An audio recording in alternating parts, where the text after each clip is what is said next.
Guys నిజం చెప్పండి. మీకెంతమంది పాలు తాగటం అంటే ఇష్టం ఉండదో చెప్పండి. ఖచ్చితంగా కామెంట్ చేయండి. ఎవరైతే పాలు ఇష్టమైనోళ్ళు కూడా చెప్పండి ఎందుకు ఇష్టమో కూడాను.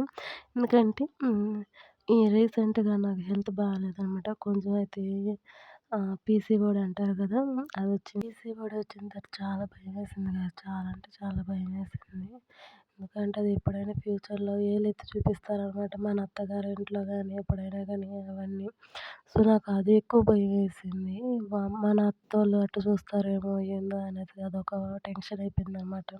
అదెట్టుందంటే ఇప్పుడు పడ్డందుకు నడ్డి ఇరిగిందని బాధ కాదు. ఎవరైనా చూసి నవ్వారా అని బాధేస్తదనమాట. అట్లాగా అనమాట.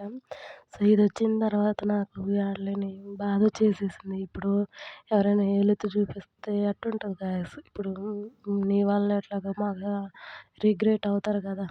నా లైఫ్‌లో ఎవరైనా నాకు నా నా వల్ల ఎవరైనా రిగ్రెట్ అయితే చాలా బాధ అనమాట నాకు. సో, ఫ్రెండ్స్ గానీ, ఎవరైనా కానీ నాతో ఉన్నవాళ్ళు బాగుండాలా అన్న ఫీలింగ్‌లో ఉంటాననమాట నేను. అలాగా నా వల్ల ఇంకో ఫ్యామిలీకి ఇట్లాగా అవుతదేమో, వాళ్ళకి డిసప్పాయింట్ అవుతారేమో, రిగ్రెట్ అవుతారేమో అని ఒక థాట్ వచ్చేసేసింది. ఇంకా అందుకని హెల్త్ మీద కొంచెం బాగా శ్రద్ధ పెట్టేసా ఇప్పుడైతేను. డైలీ పాలు తాగుతా. అందులో కూడా ఇప్పుడు ఇది యాడ్ చేసుకున్నాను అనమాట డ్రై ఫ్రూట్స్.